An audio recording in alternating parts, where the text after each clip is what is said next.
Welcome to Beyond Beyond is Beyond on EastVillageRadio.com with me, Mike Newman, and I have a special treat for all you listeners right now. I have Chris Squire from Yes, the amazing progressive rock band that's been around for a good 42 years or something. Is that right, Chris? It is pretty much 42, Mike.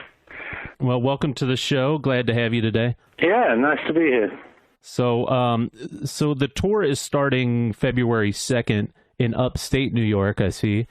And right now you're in Phoenix, yeah? I'm in Phoenix right now, yeah. Right. So I would... but probably the only place in the country where you can sit outside in the sun. Right, exactly. I was just going to warn you to make sure to bring your heavy coat. Oh, yeah. I've been tracking the weather, yeah. So you guys were just on tour that probably wrapped up, what, late summer? Yeah, we were on tour last summer with Asia opening for us, and yeah, we pretty much did the whole country. Yeah, we did West Coast and Central and East, but some of the we didn't do as much in the East as we wanted to. That's really why we're coming back to do this additional month, February this year, of areas we didn't quite get to in the summer.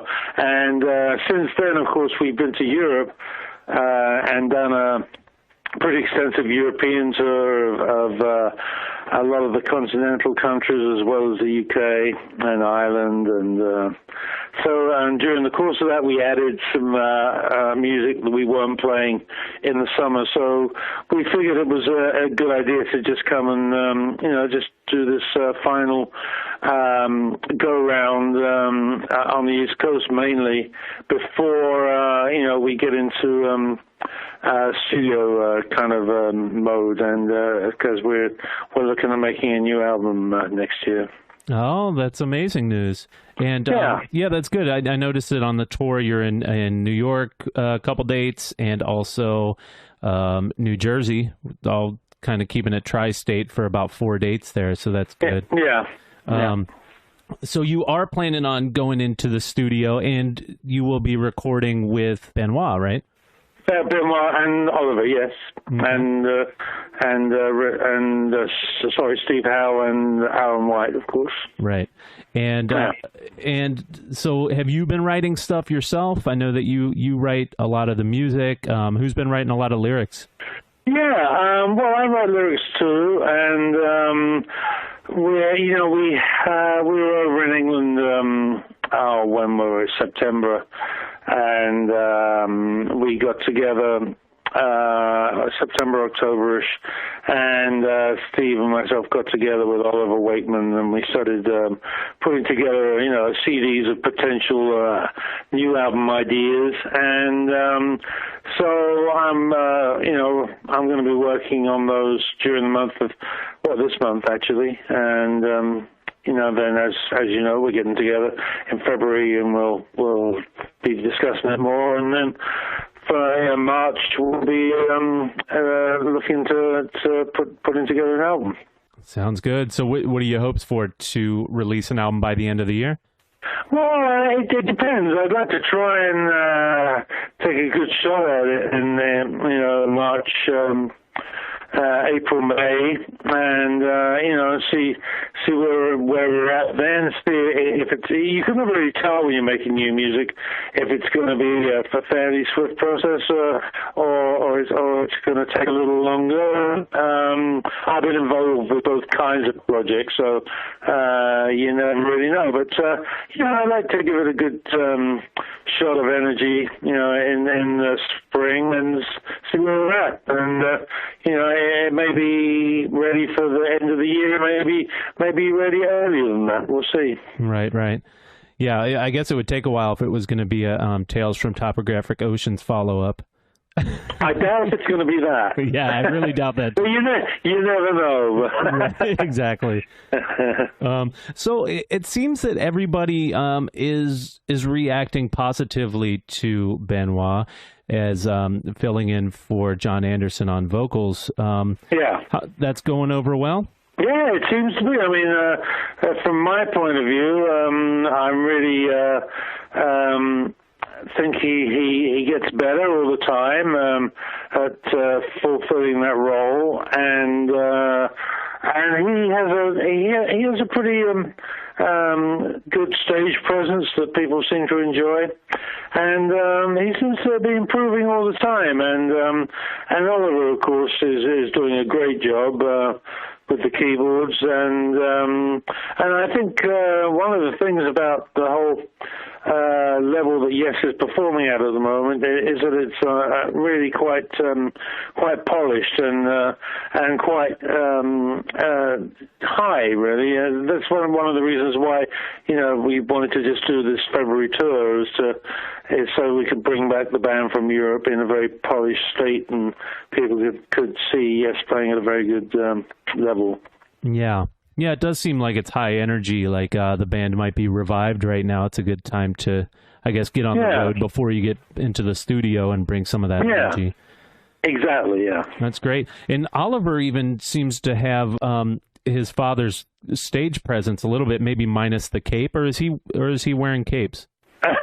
He's not wearing a cape. No. Okay. I actually just right. Well, of course, Oliver is very physically similar kind of build to his dad, and must be like a little bit of a flashback for you. Yeah, it is. Well, the funny thing about Oliver is that 50% of the time he's really the spitting image of his dad, and the other 50% of him, he's nothing like him. Right. So it's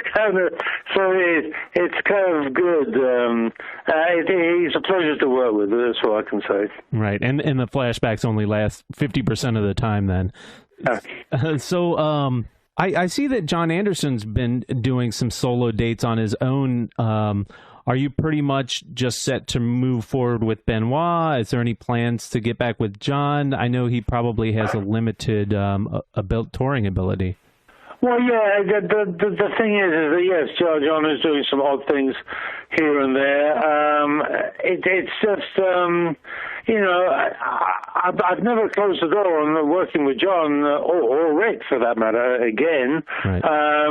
It's just, both of them have a history anyway of having been in the band, having left the band to go and do solo projects, having come back to the band. Right. John 2 or 3 times and Rick 3 or 4 times, Right. So it's nothing unusual about this, but seeing that we built this current lineup up to such a, good playing level and performing level, I definitely think it's worth going and doing some new music with the new guys, and hopefully, there'll be some added impetus and energy coming from them, and we'll be able to come up with a new and interesting Yes album. Yeah. And that's what we're hoping for. But in the future, yes, there's a possibility that we'll do some things again with John and with Rick, but not the near future. Right. So you've always been the mainstay. You're the only Yes member that's been on every single Yes album. That is true. There's something to be said for that. Providing the bottom and. Well, yeah, it's more by default than design, actually, that I've been there. As I said, it's more the question of I've sort of been there, and, I do other projects as well, but, but when other people have gone off to do things and Yes has needed to work, we've had to adapt and adjust, and that's just another one of these periods where that's what happens. Right. And speaking of doing other projects, one of my favorite, I would say, side Yes projects, if not my favorite altogether, and it's regarded as kind of a classic from everyone who owns it that I know, Fish Out of Water album. What was it like when you were making that? Oh, well, yeah. That was 35 years ago now. Can you remember all the details? Well, actually, I recently put together a special repackaged version of it, so I got back into remembering it. I don't know if anyone's I'm sure some of your listeners have it. It was a repackaged version of Fish Out of Water with a DVD with it, where I was talking about the project, and that's available actually. It was kind of originally on Sanctuary, but it can be found around the stores. Yeah, it's a great album, very good. And that was during which shakeup of the band? I guess that would be maybe after Rick left the first time, and that was around then. Yeah, I don't know what was going on exactly. Only that we were making solo records at the time, and I know everyone did that. So that's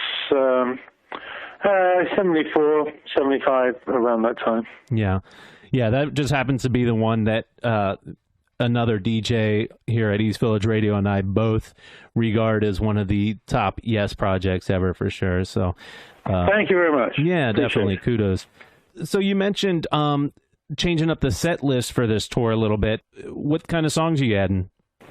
Well, an old classic that we haven't done for a while is Yours No Disgrace from the Yes album. Great. We got a version of that, and we reintroduced a song that we did play on the tour last November, 2008 November. In the tour we did then, a song called Onward from the Tomato album. Oh, great.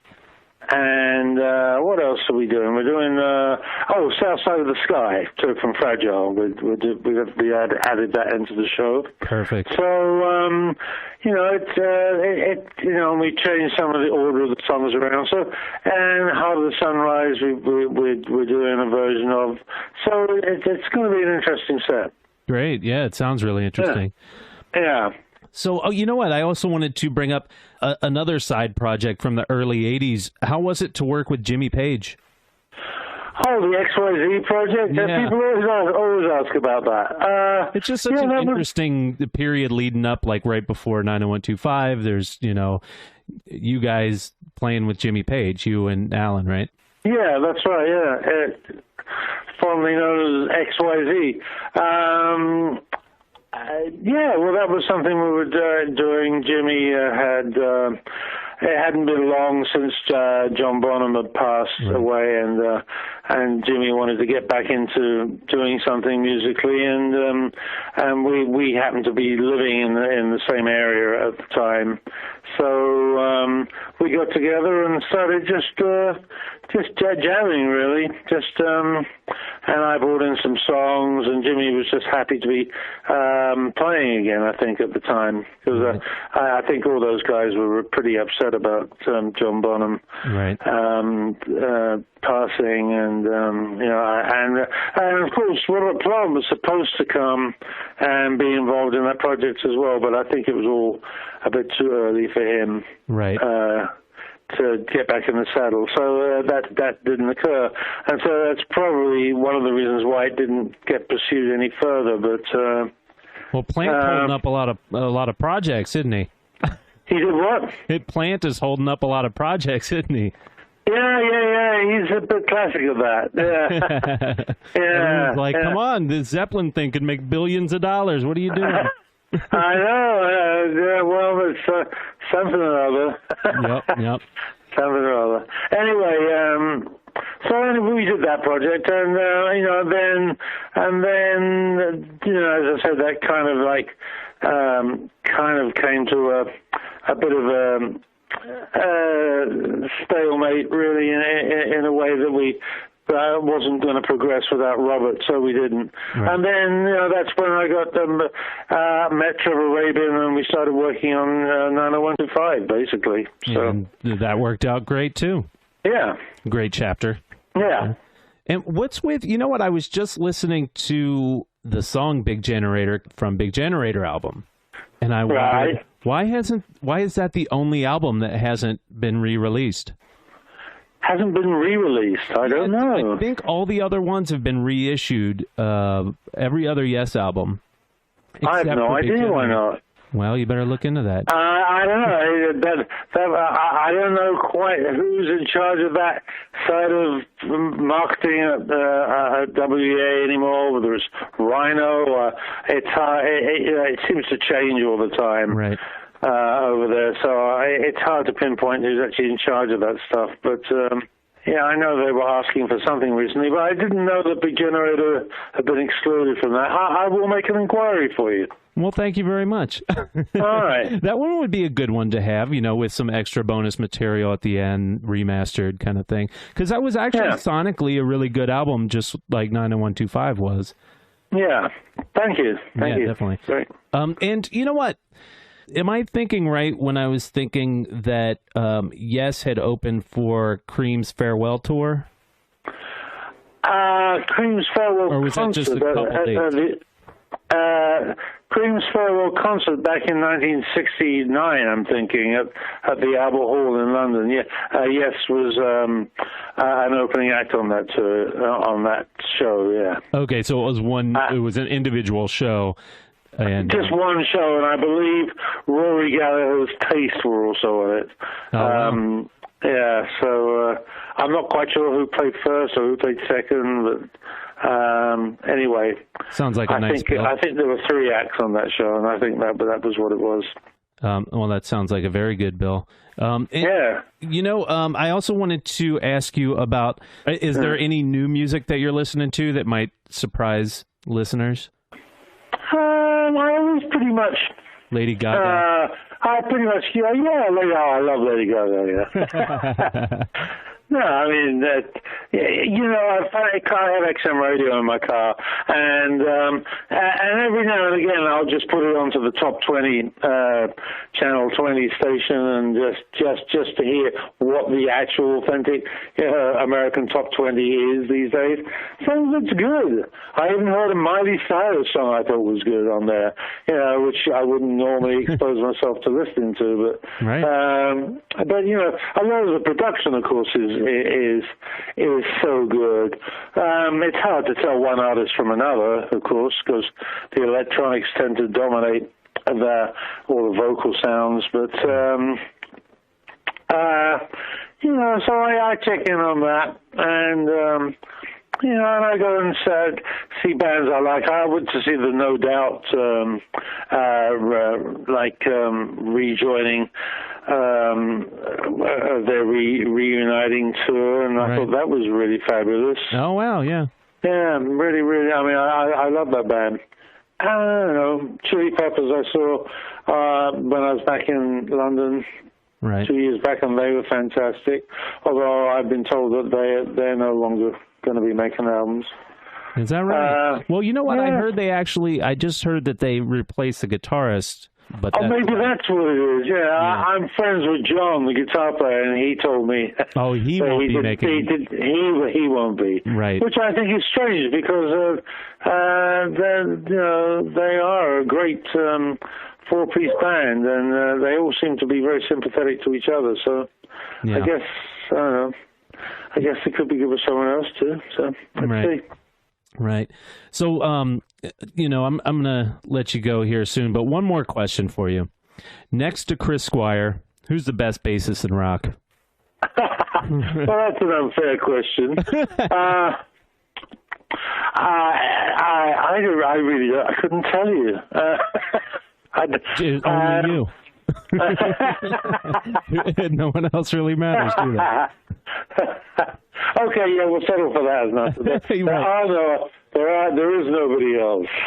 So for every rock album ever made, we're gonna take you into the studio and overdub the bass part. No, funny enough, just mentioning the Chili Peppers, I am a big Flea fan. Right, he's real good, Exactly. Yeah. And of course, there are people out there who are good, but Flea is particularly good, I have to say. Yeah, definitely. Yeah. Definitely a great one. So I'm going to let you go, get back to your warm poolside day, or whatever you might be doing. Yeah, it's not exactly poolside. It's just warm enough to actually sit in the garden to talk to you. But Right. So what Yes song should we play? Or which Chris Squire song should we play right now? Oh my God, you're asking me. Okay, I'll narrow it down. What song should we play from Fish Out of Water? I'll play Silently Falling. Done. This is Silently Falling. Thank you very much, Chris Squire, for being on Beyond Beyond is Beyond on East Village Radio. And dig this tune, Silently Falling, Chris Squire. All right, thanks for talking to me. Thanks a lot. Thank you, Mike. Have a great one. Looking forward to seeing you on tour. Okay, thanks. Take Bye-bye. care now. Bye. Bye-bye.